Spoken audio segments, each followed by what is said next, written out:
Classical mechanics, চিরায়ত বলবিদ্যা, বানানটার মধ্যেই মনে হয় একটু কেমন যেন পুরাতন পুরাতন ভাব রয়েছে, তাই না?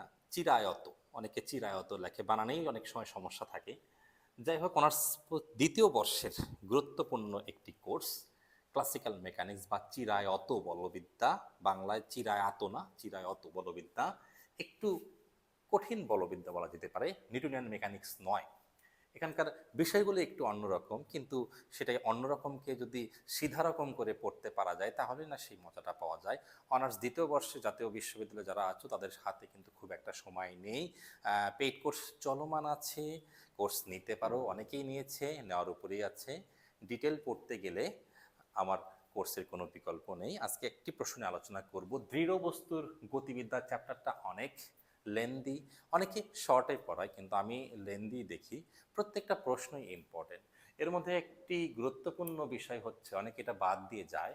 হ্যাঁ, কোরিওলিস ফোর্স, কোরিওলিস বল, এটা পরেই না কম আসে দেখে।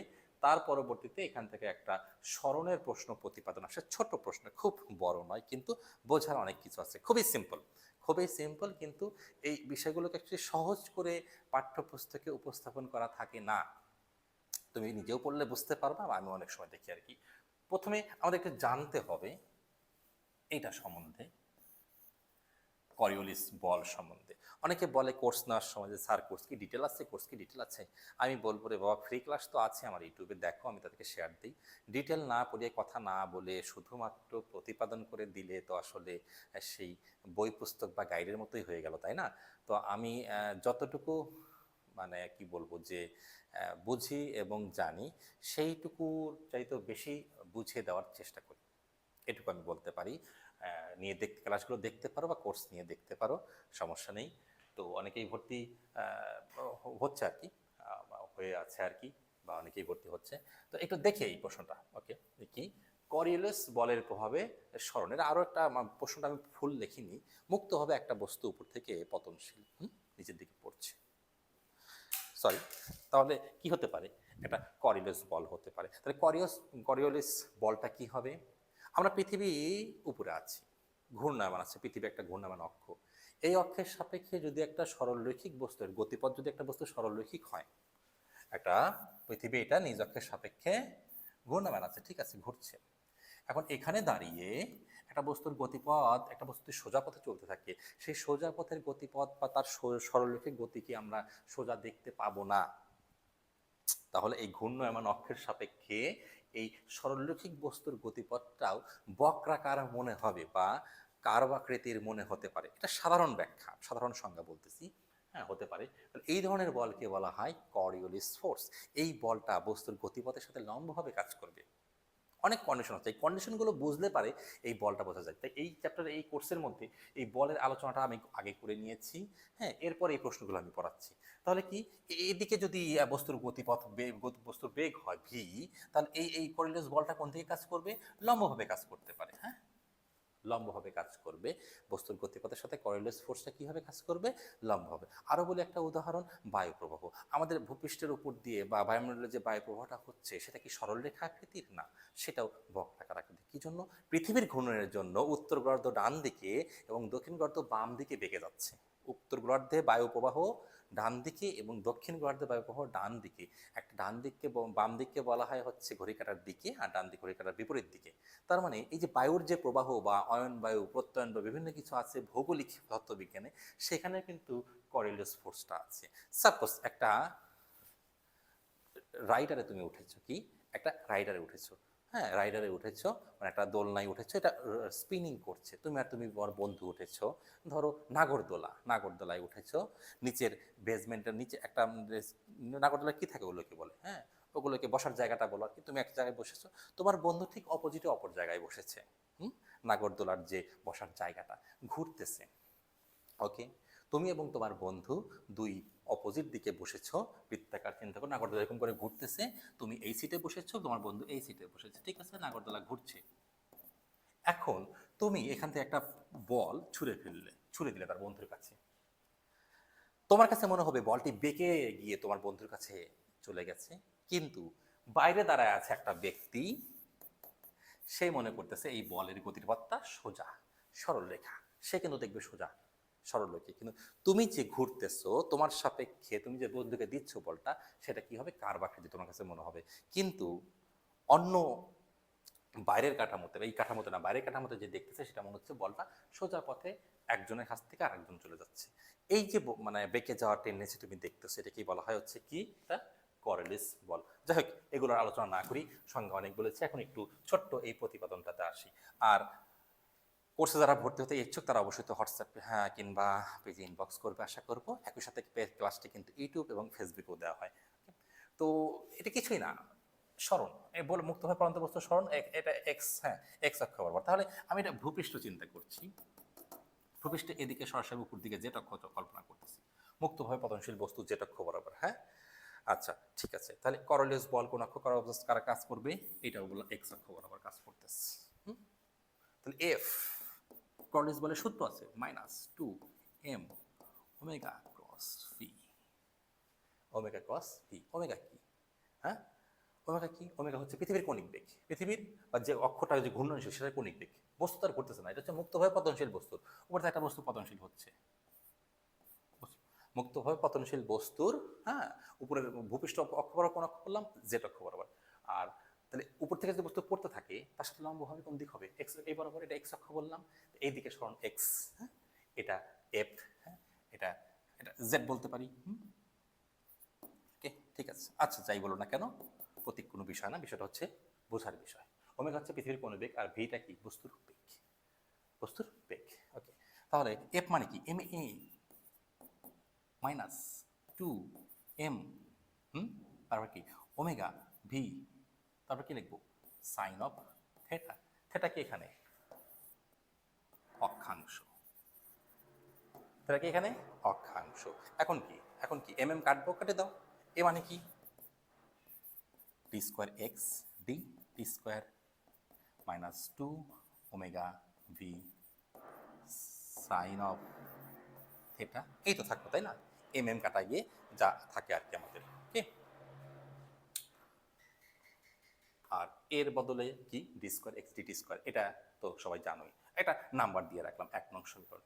এখন কি করব, এখন কিছু সিম্পল, সেই যে আমরা ইন্টারমিডিয়েটে বা 9-10 পড়েছি ভি সমান সমান ইউ মাইনাস এটি, এস সমান সমান u t minus half g t square, সেইগুলো নিয়ে আসবো।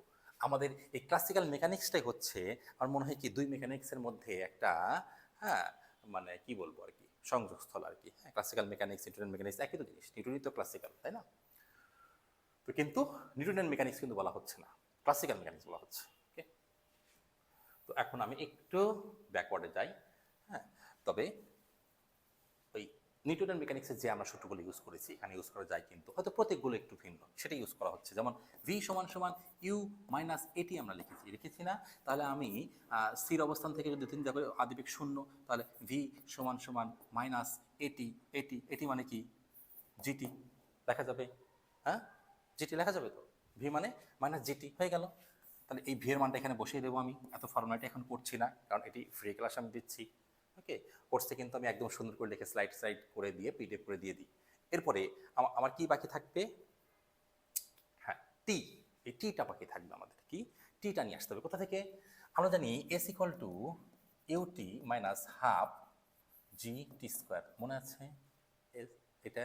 তাহলে এখানে এস এর বদলে আমি কত লিখবো, এস এর বদলে আমি কত লিখতে যাচ্ছি, এস এর বদলে আমি জেড লিখবো, বস্তু যে পড়তেছে কোন অক্ষ বরাবর, উপর থেকে পড়তেছে, আমি ভূপৃষ্ঠ বরাবর উপর দিক ধরে নিয়েছি জেড অক্ষ, তাহলে এই এস এর বদলে জেড, এটা শূন্য minus half g t square. তাহলে এখানে কি হচ্ছে, টি এর মান কত বের হচ্ছে, কত বের হচ্ছে একটু বের করো। টি এর মান বের হবে হচ্ছে √2z ভাগ জি। ওকে, তাহলে এখন এই টিটা এখানে বসিয়ে দিয়ে এই ভিটা এখানে বসিয়ে দেব, কাজ হয়ে গেছে, হয়ে যাবে। তারপর কিছু একটা করবো, হ্যাঁ দেখি কি করা যায়, দেখি আমরা কি করতে পারি। এটা ছিল এক্স, ওকে, তাহলে আমি যদি এখানে বসিয়ে দিই আর d square x d t square সমান সমান এই যে ভি এর মানটা বসিয়ে দেবো, ভি এর মানটা বসিয়ে দিলে মাইনাস কি হয়ে যাবে প্লাস হয়ে যাবে 2 ওমেগা ভি মানে কত জি টি, টি এর মানটা পরে বসে আমি sine of theta. Okay clear, ঠিক আছে, এখন আমি কি বসাবো, এই টি এর মানটা বসিয়ে দেব।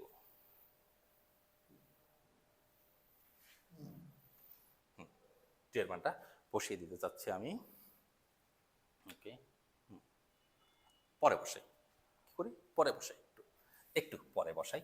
আমরা এই টিটাকে সংরক্ষণ করি, কাজের সুবিধার জন্য একটু পরে বসাবো। এখন এখান থেকে আমি একটু মুক্ত করি। কি বাবা রে বাবা, মুক্ত করব। এটা ডাবল ডেরিভেটিভ আছে, এটাকে একবার ইন্টিগ্রেশন করলে কি হয়ে যাবে, ডিএক্স ডিটি।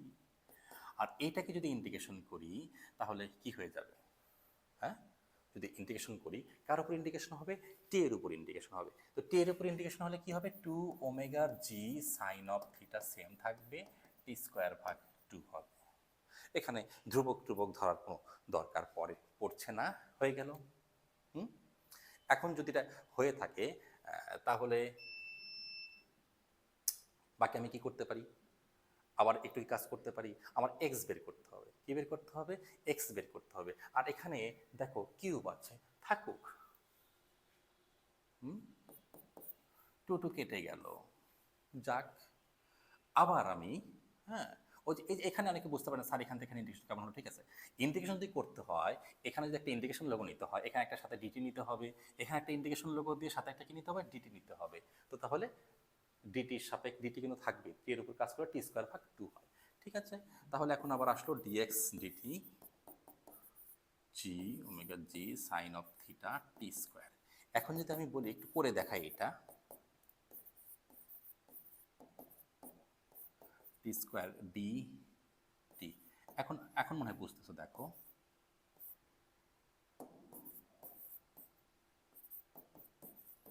উভয় পক্ষে ডিটি দ্বারা গুণ করলাম, এখন ইন্টিগ্রেশন করব,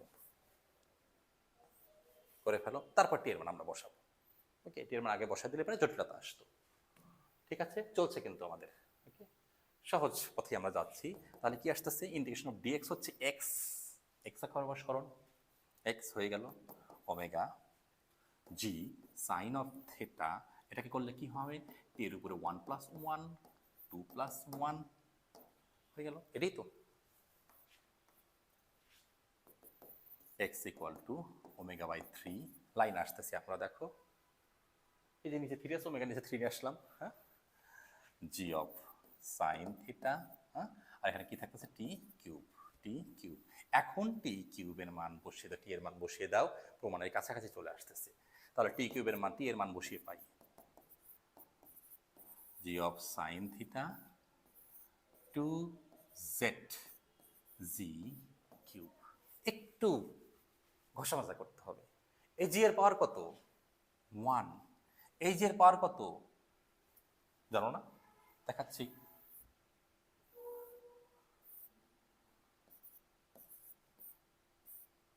2z যদি থাকে এর উপরে রুট তারপরে 3, ওকে থাকলো।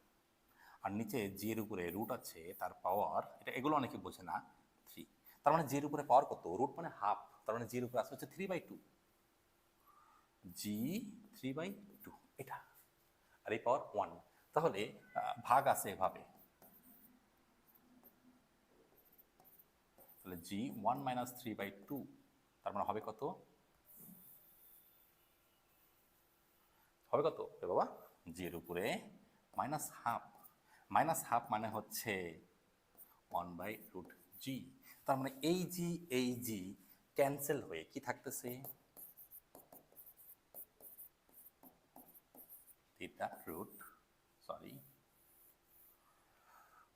1/√g আসলো জি এর হিসাব। এখন এটাকে যেভাবে লেখা যায় কথা, এভাবে লেখা একই কথা। কিভাবে লিখবো আমরা, দিলাম 2z এর উপরে কিউব দিলাম, প্রমাণে যদি এরকম করে থাকে এভাবেই লিখবো। আবার লিখতেছি আমি 2z এর উপরে কিউব দিলাম, হ্যাঁ, তারপর এটা দিলাম। এটা এইভাবে লেখা যে কথা, এই 3টাকে উপরে লেখা এই কথা, মানে এটা মানে হচ্ছে 3/2, এটা 3 আর রুট মানে হাফ, 3/2 তো হয়ে গেল প্রমাণ। বাকি থাকলো আর কিছু, যেভাবে যাচ্ছে প্রশ্নে সেভাবে দেখে সলভ করে দিবা, শেষ লাইনে এসে যেন এলোমেলো না হয়। Sine of theta root 2z cube by, ও সরি, এটা এটা এটা তো 3 না, এটা জি হবে, সরি, এতক্ষণ বোঝা গেল, জি। ওকে, সাইন অফ থিটা, ও সাইনথিটা তো হয়ে গেছে আগে। এই তো হচ্ছে আমাদের ক্লাসিক্যাল মেকানিক্সের একটা প্রশ্ন। যাই হোক, প্রশ্নের প্রথমে এখানে 3 ছিল, শেষ পর্যায়ে এসে হয়তো বা ঠিক হলো আর কি। যাই হোক, প্রয়োজনের তাগিদে লেখার সময় হয়তো ভুল হয়েছিল প্রশ্নটা। তো এই তো অবস্থা। এইভাবে কিন্তু আমাদের প্রতিটা প্রতিপাদন যদি বুঝে শুনে করো তাহলে লিখতে পারবে। তো তোমাদের সামনে পরীক্ষার বেশি বাকি নেই কিন্তু সময়, তো দ্রুত কোর্সটা নিতে পারো। অনেকেই নিয়েছো, এবং যারা নিয়েছো তারা বেশি উপকৃত হচ্ছে, কারণ সাথে সাথে ক্লাসগুলো নোট করতে পারছে। তো আজকে এই পর্যন্ত থাকবে, নেক্সটে খুব দ্রুতই ভালো ভালো ক্লাস নিয়ে আসবো ইনশাল্লাহ। দেখা হচ্ছে একই সাথে ইউটিউবে কিংবা ফেসবুকে।